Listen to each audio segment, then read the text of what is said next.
입니다. 구약성경 시편 4편입니다. 구약성경 시편 4편입니다.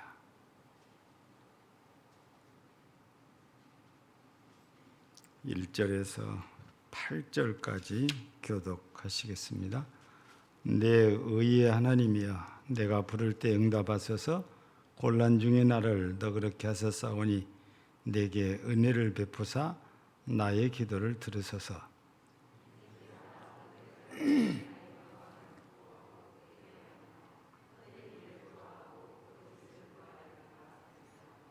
여호와께서 자기를 위하여 경건한 자를 택하신 줄 너희가 알지어다. 내가 그를 부를 때에 여호와께서 들으시리로다.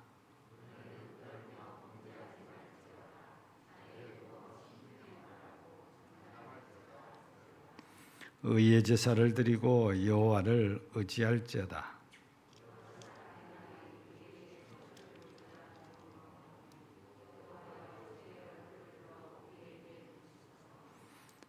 주께서 내 마음에 두신 기쁨은 그들의 곡식과 새 포도주가 풍성할 때보다 더하니이다.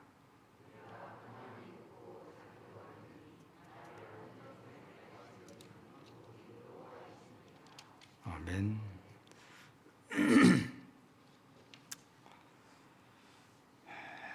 오늘 7절 말씀 소개된 걸 보면 주께서 마음에 기쁨을 두셨다. 근데 그 마음이 내 마음 이렇게 표현한 걸 보면 이 시편을 기록한 다윗의 마음이라고 이렇게 볼 수 있죠. 그래서 하나님께서 다윗의 마음에 기쁨을 주셨는데 그 기쁨이 여기 소개된 걸 보면 곡식, 포도주를 들춘 걸 보면 물질이지요. 예, 세상에 물질이 풍성한 것보다도 이 하나님께서 다윗의 마음에 두신 기쁨이 더하다. 이렇게 표현을 하고 있습니다.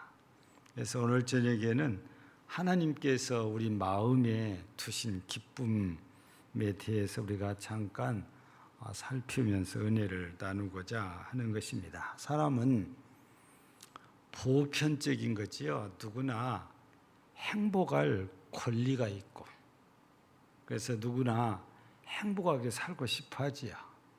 그 행복이란 말을 우리가 달리 또 표현하면 기쁨, 즐거움, 평안 이렇게도 표현을 할 수 있지요. 그러니까 사람은 누구나 기쁘고 즐겁게 살기를 원하고 또 하나님께서 우리를 그렇게 살도록 만들어 주신 것도 사실입니다. 그런데 실제 우리의 삶 속에서는 그렇지 못한 경우들이 참 많지요. 그러나 사람들 가운데는 이렇게 기쁘게 살고 싶어서 여러 가지 노력들을 하기도 합니다. 그래서 어떤 사람은 기쁘고 즐겁게 살기 위해서 취미 활동을 한다고 그랬잖아요. 지금도 그런지 모르겠지만 과거에 학교에서 학년만 바뀌면 조사한 게 우리의 생활 기록표를 만들기 위해서 조사를 하는 건데 거기에 꼭 있는 공란 가운데 하나가 취미입니다. 취미가 뭐냐? 또 지금은 많이 없어졌겠지만 옛날에는 이 펜팔이라는 것을 참 많이 했어요. 근데 물어본 것 중에 하나가 또 취미예요. 또 남녀가 만났을 때에도 물어볼 거리가 없어서 그런지 취미가 뭐냐? 이 취미를 궁금해서 묻는 경우들이 참 많아요. 심지어는 회사에 입사를 하는데도 취미가 무언가를 물어봐요. 이 취미라는 것은 내가 좋아서 기뻐서 즐거워서 여가 활동으로 이렇게 하는 거잖아요. 근데 우리가 취미에 대해서 말하면 제일 많이 하는 게 뭐죠? 일반적으로 자기 자신이 뭘 좋아하는지 생각도 안 해보고 그냥 말하는 것 중에 하나가 독서입니다. 근데 전 세계에서 우리나라 국민이 책을 제일 안 읽는다고 조사 결과가 나왔거든요. 근데 취미는 독서라고 그래요. 그냥 물어보니까 하는 말인 거죠. 실제적으로는 취미가 독서가 아닌데. 근데 이거 하나는 우리가 알아야 될 일인데, 이게 뭐냐면 성공한 사람들은 100% 독서를 좋아한다는 겁니다. 자기가 하고 싶은 일에 관여된 책, 이거를 기회만 되면은 읽고 또 읽는데요. 그래서 그 분야에 베테랑이 되는 겁니다. 언제 물어봐도 답을 할 수 있도록 준비를 해야 이 전문가가 된다는 거지요. 성공한 사람들은 이런 부분에서 조금 성공하지 못한 사람들과 다른 면이 조금은 있어요. 예. 그래서 우리가 취미로 끝나지 않고 성공의 하나의 이 방법 중에 하나가 책을 읽는 거다. 그래서 이 어떤 때 보면은 우리 기업 총수들이 휴가 때에 무슨 책을 읽는가 그거를 조사해서 발표를 하기도 합니다.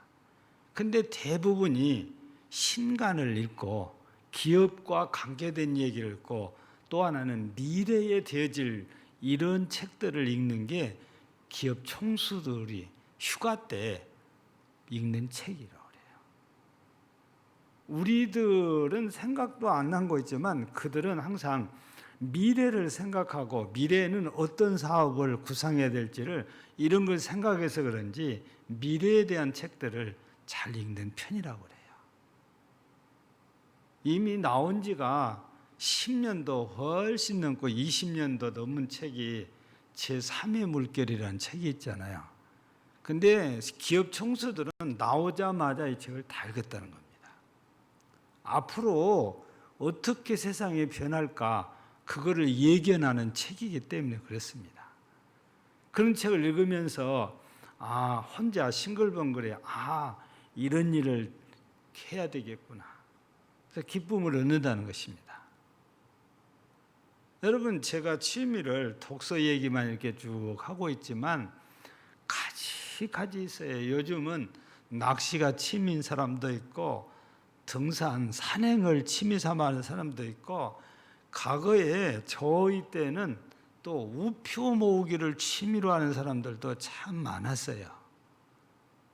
근데 이게 오래되고 희귀한 우표는 또 돈이 된다고 그래서 지금도 잘 보관하는 분들도 있습니다. 또 옛날 돈을 수집하는 취미를 갖는 분들도 있어요. 우리나라 동전 가운데에 10원짜리가 지금 100만 원도 넘어가는 10원짜리가 있습니다. 예. 100원짜리도 역시 그렇고 50원짜리도 그런 게 있고 500원짜리도 그런 게 있습니다. 그러니까 일찍부터서 이런 일에 관심을 가진 분들은 동전을 한국은행에서 발행할 때에 극소량으로 발행한 동전이 있답니다. 개수가 적다고 말해요. 보통 100원짜리를 한 번 발행하면 그때 당시는 많게는 100만 개 이렇게 발행하는데 적게 할 때는 10만 개밖에 안 왔대요. 그런데 10만 개 발행하는 그 동전을 갖고 있는 사람 가운데 사용하지 않는 동전이 있으면 진짜 고가랍니다. 근데 사용을 했다는 것은 기스가 많이 났다는 소리잖아요. 그래서 값이 떨어집니다. 10원짜리도 황동으로 만들어진 10원짜리가 있는데 이런 거는 보통은 10만 원 정도 간다고 그래요. 전부 희귀하기 때문에 그렇습니다. 그래서 일찍부터서 이런 걸 깨달은 사람들은 동전 모으기를 취미로 하는데 그게 나중에는 재산이에요. 근데 이거를 우리나라 사람들만 하는 게 아니고 외국인들도 해요. 그래서 외국인들도 우리나라 옛날 돈, 조선시대 돈부터서 모아놓고 있는 사람들도 있습니다. 예. 그래서 우리 자판기 할 때 저도 희귀동전이 있나 살펴봤더니 없어요. 그 희귀동전은 전부 다 이미 수집하는 수집가들이 다 가지고 갔죠. 자판기를 하면 동전이 엄청 나오잖아요. 그래서 그 수많은 동전을 아무리 뒤져봐도 별로 이렇게 가치 있는 게 없는 거예요. 예. 이게 가치 있는 줄 알고 구별해 갖고 확인해 보면은 아닌 거예요. 그래서 취미를 우리가 가지고 여러 자기 나름대로 이렇게 기쁘고 즐겁게 살려고 노력하는데, 또 하나는 내 자신이 기쁘고 즐거운 삶을 이렇게 허락하는 것 중에 하나는 내가 좋아하는 일, 내가 기뻐할 만한 일이, 즉 좋은 일이 생기는 것입니다. 근데 이런 것들은 오래 못 가고 순간이에요. 그 일이 생겼을 때 잠깐 기쁘고 즐겁지 지나가고 나면 없었던 일처럼 되어져 버리더라고요. 그런데 이미 소개해드린 것처럼 오늘 다윗은 하나님께서 주신, 자기 마음에 주신 기쁨은 세상의 물질보다도 더하다, 그렇게 고백을 하고 있잖아요. 그러면 하나님께서 다윗에게는 어떤 기쁨을 주셨길래 이렇게 세상의 어떤 것보다 비교가 안 되게 더 기쁘고 더 즐겁고 더 좋다고 이렇게 얘기를 하냐고 말이에요. 자, 우리가 이 다윗 얘기를 지금 나왔으니까 잠깐 이렇게 살펴보면, 지금 우리가 살고 있는 시대도 우리가 보통 많이 말하잖아요. 물질 만능주의 시대라고, 만모니즘 시대라고 그러잖아요. 돈이면 모든 걸 다 할 것처럼 생각을 하다 보니까 돈에 굉장한 집착을 많이 가져요.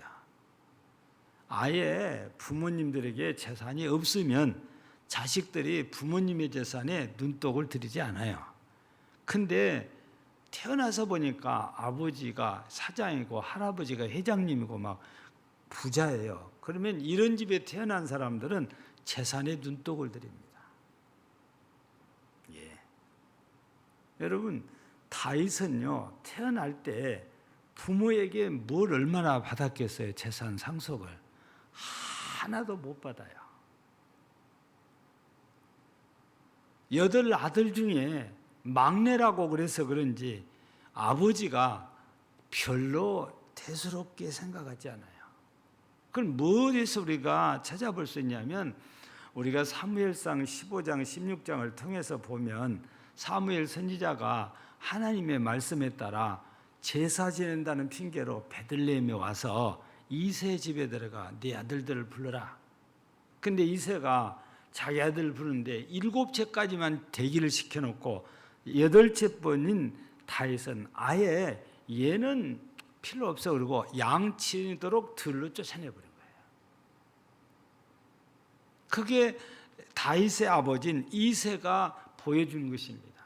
이만큼 다윗은 집에서 아버지에게 특별한 사랑을 받지 못한 인물이거든요.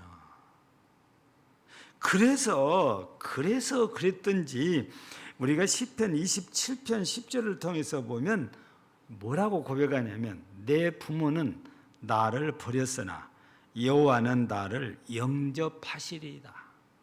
그렇게 고백을 해놨어요. 이게 다윗을 하나님이 택한 왕이라는 걸 알았으면 이렇게 하지 않았겠지만, 이걸 모르니까 장자부터서 차례대로 이새는 생각을 했습니다. 다윗이 이스라엘의 왕으로 기름 부음 받는다는 것은 생각지도 못해서 그렇겠지만, 어쨌든 다윗은 아버지에게 별로 심통치 않는 아들이었어요.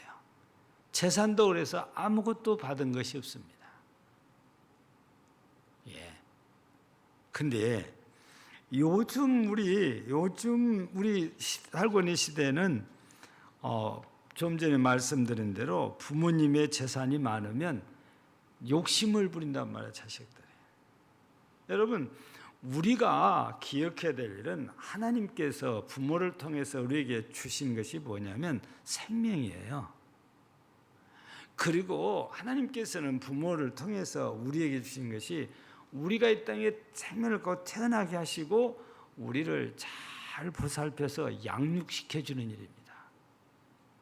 그리고 교육시켜주는 일이에요. 물론 다윗 때는 교육시켜주는 일은 아마 없었을 것 같아요. 학교가 없었으니까. 교육이라는 것은 그냥 하나님의 전에 가서 듣는 것 외에는 교육이 없었으니까. 그냥 생명과 성장하도록 먹여주고 입혀주는 거. 근데 그것도 공짜가 아니고 실컷 가서 양치는 일을 한 대가예요.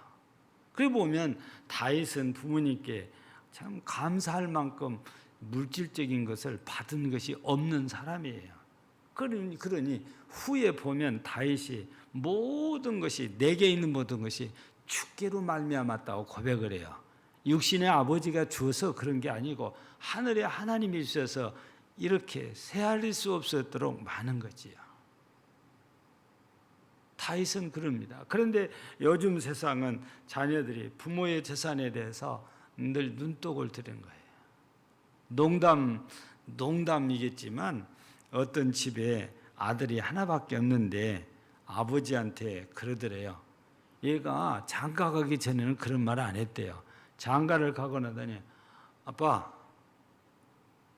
어지간히 쓰고 좀 남겨주세요. 아니 지네 아빠가 낭비를 한 사람도 아니거든요. 근데 아빠 어지간히 쓰고 좀 남겨주세요. 그래요. 노골적으로 얘기를 한 거나 마찬가지잖아요. 딸도 없고 아들 딱 하나뿐이에요. 그러면 남으면 무조건 자기 거잖아요. 그런데도 많이 남겨달라는 것이 아들의 얘기인 거예요. 얘는 아버지, 부모에 대한 관심이 다른 게 아니고 재산에 있다. 이렇게 우리가 이제 볼 수밖에 없는 그런 현실인데 우리는 부모님으로부터 많은 것을 받은 분도 있겠지만 받지 못한 분들이 훨씬 더 많은 세대입니다. 세상 말로 하면 자수성가를 했어요. 잘 됐으면. 다 스스로 애쓰고 힘쓰고 일해서 그리고 전략해서 오늘에 이른 분들이 오늘 우리의 세대라고 할 수가 있지요. 그러다 보니까 실은 감사가 많지 않다는 단점이 있어요. 근데 다윗은 부모에게 받은 것이 없이 하나님께 모든 걸 다 받았다고 고백하면서 하나님께 늘 감사하고 하나님께 영광을 이렇게 돌리려고 애를 쓴단 말입니다. 그러면 하나님께서 다윗에게 뭘 이렇게 특별히 해주셨길래 다윗이 이렇게 자기 마음에 하나님이 기쁨을 두셨다고 고백을 이렇게 하냐고 말이에요. 그 기쁨이 세상의 물질보다도 더 좋다고 이렇게 고백을 하냐 그 말입니다. 그것은 다윗의 일생을 통해서 깨달은 거잖아요. 하나님이 나의 영원한 보호자라는 것입니다. 그래서 오늘 말씀 가운데 8절을 보면 내가 평안히 눕고 자기도 하리니 나를 안전히 살게 하시는 이는 오직 여호와시니라. 다윗이 평안하게 먹고 자고 생활할 수 있는 것은 하나님의 은혜라는 겁니다. 그래서 하나님께서 나를 지키고 보호해 주신다. 이런 믿음이 이렇게 생기니까 하나님을 생각하면 기쁘고 즐겁고 감사하게 된 거예요. 우리에게도 이런 믿음이 생겨나야 되는 거거든요. 하나님이 나의 보호자라고. 그러면 내가 어려운 일을 당할 때, 힘든 일을 당할 때 다른 데 안 찾아갑니다. 하나님을 찾아가요. 다윗은 그랬어요. 어려운 일이 생기면 여호와 하나님 앞에 엎드려서 묻는 겁니다. 어떻게 하오리까? 전쟁에 나가기 전에도 올라가리까 말리까 꼭 물어요. 하나님께서 올라가라 하면 전쟁하러 나갑니다. 가지 마라 하면 안 가는 거예요.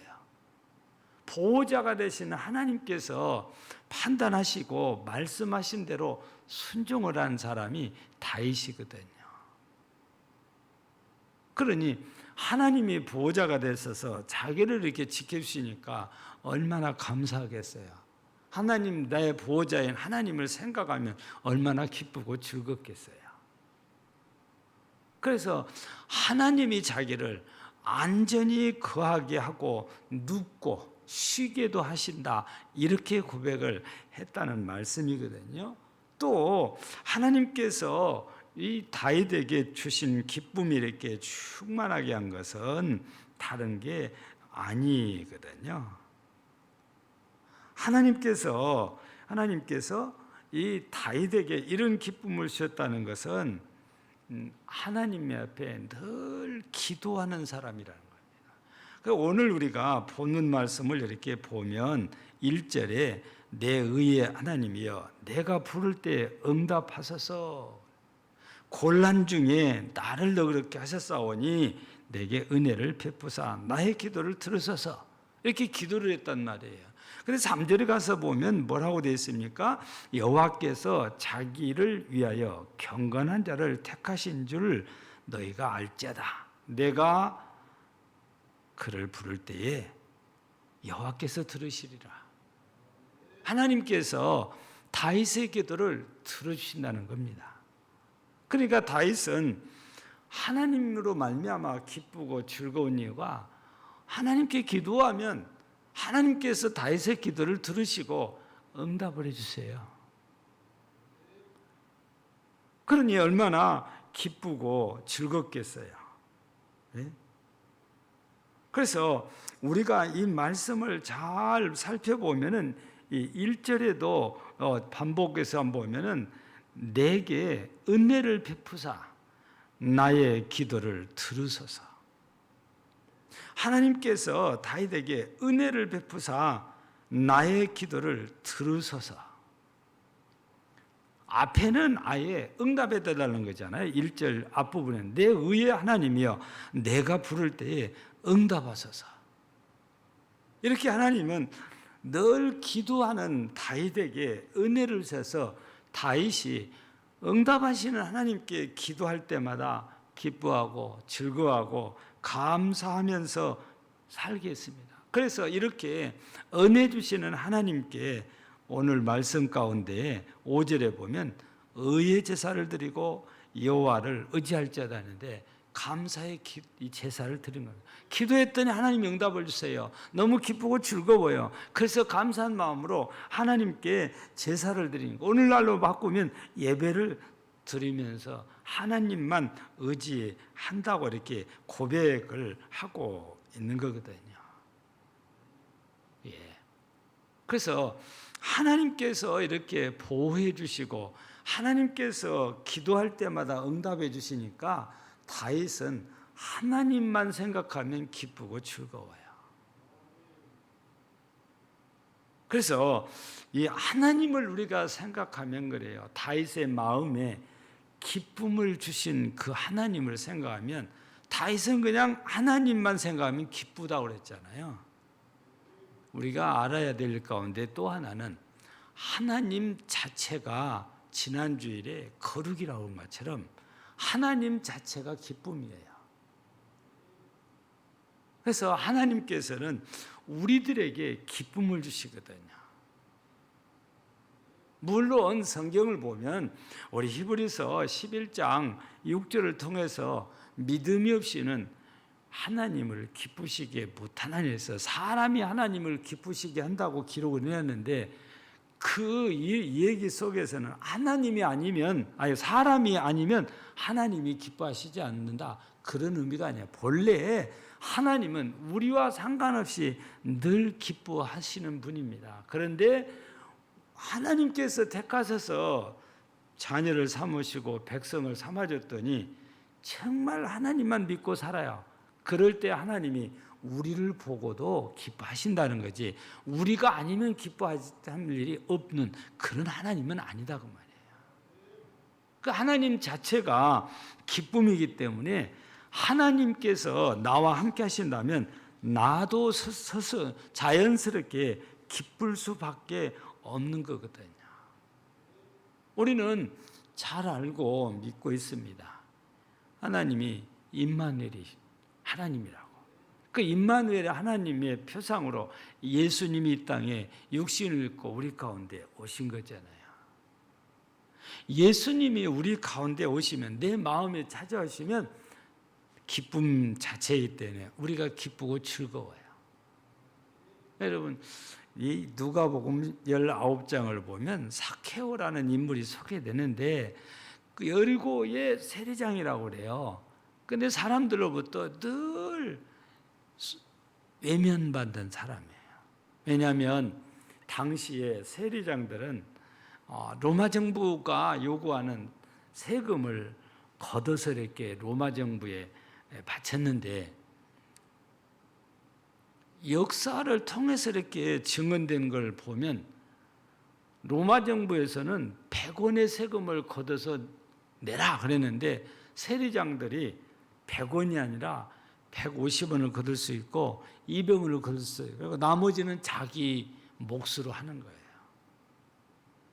그래서 이스라엘 백성들이 세리하면 죄인 하고 니꼬르를 시켜서 생각하라는 거예요.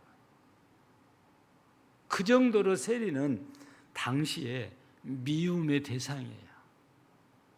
사랑받지 못한 사람들이에요. 그런데 이런 세리장인 삭개오에게 예수님이 딱 찾아오니까 삭개오가 확 바뀌어져 버린 거지. 아주 그냥 좋아서 어쩔 줄 몰라요. 내가 오늘 너희 집에 유하야 되겠다 그러니까 좋아서 어쩔 줄 몰라요. 예수님이 아무 말씀도 안 하셨어요. 그 말씀이에요. 그런데 스스로 뭐라고 합니까? 내가 남의 것을 도색한 일이 있으면은 네 배로 갚겠고 내 재산의 반을 가난한 사람들에게 다 나눠주겠습니다. 그 억지로 누가 시켜서가 아니고 그냥 예수님이 오늘 내가 내 집에 유하겠다, 이 말씀 한마디 했는데 그 알아서 그렇게 얘기를 해요. 그게 억지가 아니고 좋아서, 기뻐서. 왜냐? 예수님 자체가 기쁨과 즐거움이니까. 예수님 오시니까 좋아서 그냥 내 재산 그냥 나눠주겠다. 내가 토식한 일 있으면 네 배로 갚겠다. 그렇게 고백을 한 거예요. 그래서 우리가 은혜를 받으면 나도 모르게 기뻐요. 은혜를 받으면 내 마음이 항상 즐거워요. 은혜를 받으면 우리가 마음이 엄청 넓고 평안해져요. 하나님이 그런 마음을 우리 속에 주시기 때문이거든요. 그래서 우리가 하나님 자체가 기쁨이기 때문에 하나님이 내게 찾아오시면 내가 그렇게 기쁠 수 있는 거지. 여러분, 이런 하나님을 생각하면은 그냥 기쁘고 즐거워요. 그래서 이런 모습을 우리가 야고보를 통해서 이렇게 보면은 조금 이해가 돼요. 우리 창세기 28장 보면 야곱이 밧단아람으로 이렇게 애갓집으로 이렇게 가지않아요. 근데 여러분 거쳐서 애갓집에 도착을 해요. 제일 먼저 애갓집의 애삼촌의 딸인 라헬을 만나게 되잖아요. 우물가에서. 아마 우리 속된 말로 첫눈에 반했나 봐요. 며칠 있다가 애삼촌이 말하니까 자기가 여기서 일하는 대신에 라헬을 아내로 달라는 거예요. 우리네식으로 표현하면 외종사촌간입니다. 우리나라에서는 절대 용납되지 않는 일이지만 당시에 그 지역의 문화 안에서는 이게 그냥 공공연한 일이에요. 대부분의 사람들이 그렇게 결혼해요. 왜냐하면 자기 집안의 딸을 남에게 주고 싶어 하잖아요. 자기 집안 사람들에게 주고 싶어하는 거예요.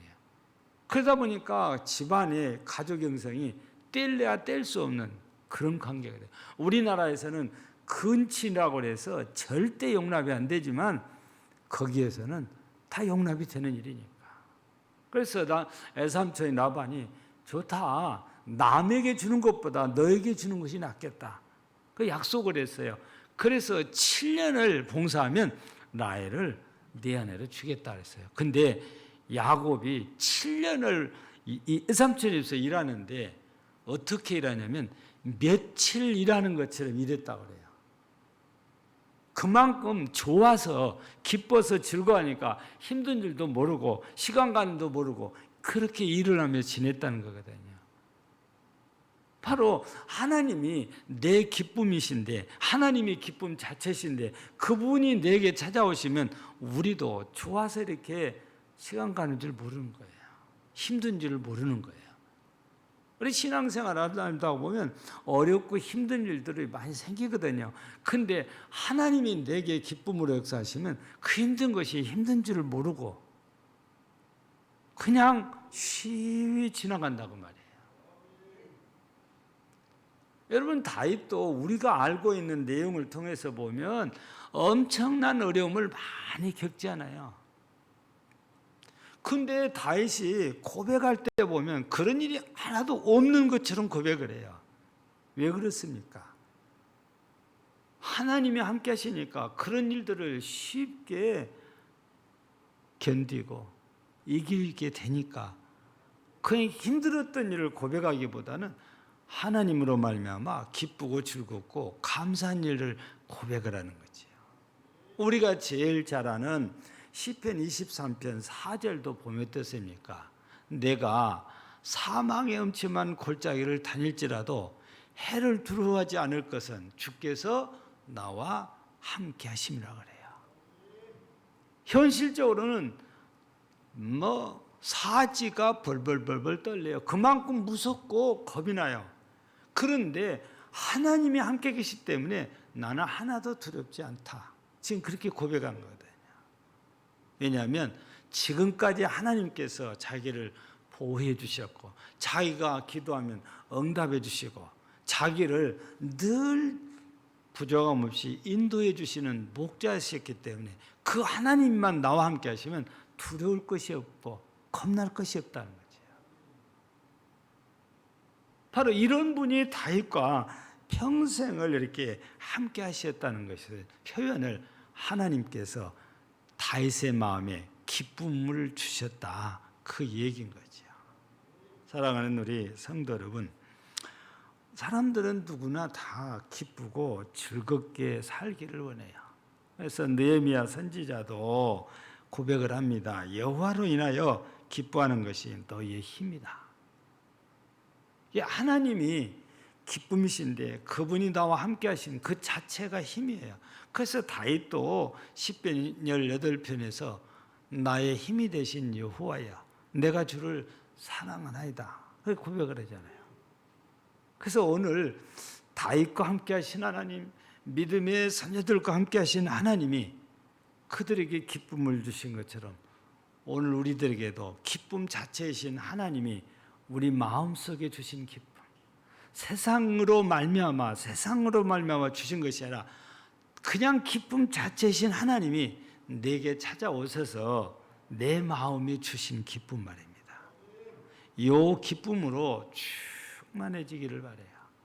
하나님은요, 기도에서 응답받게 하신 이유 중에 하나가 우리 속에 하나님이 주신 기쁨이 충만케 하려 하심이라고 우리 신약성경 우리가 15장을 읽어보면 잘 소개가 됩니다. 여러분, 우리 모두가 기쁨이신 그 하나님으로 말미암아 그 하나님과 함께 여러분 다윗처럼 기쁨이 충만하되 세상의 어떤 것과도 비교할 수 없을 만큼 주님으로 말미암은 기쁨이 넘쳐나는 삶이 되어지기를 주의 이름으로 축복합니다. 하나님 아버지 감사합니다. 육신적으로 보면 다윗이 왕이 됐으니까 대단해 보이지만 어렸을 때는 아버지께 인정도 받지 못했던 참 불쌍한 사람이었지만 하나님께서 다윗과 함께 하시고 하나님께서 다윗을 택하사 다윗을 붙잡아 주시고 보호해 주시고 은혜를 주시니까 아무도 함부로 할 수 없는 위대한 왕이 되셨고 기쁨 자체이신 하나님께서 다윗의 마음에 함께 하시니까 다윗의 마음은 다윗의 삶은 항상 기쁨으로 충만했습니다. 세상의 그 어떤 것과도 바꿀 수 없을 만큼 기쁨으로 더욱 넘쳤다고 고백을 합니다. 오늘 우리도 세상의 일들로 인해서 순간순간 잠깐 기쁨을 얻고 지나가는 것이 아니고 하나님으로 말미암아 영원한 기쁨을 누리는 복된 성도들이 되게 하옵소서. 예수님 이름으로 기도하옵나이다. 아멘.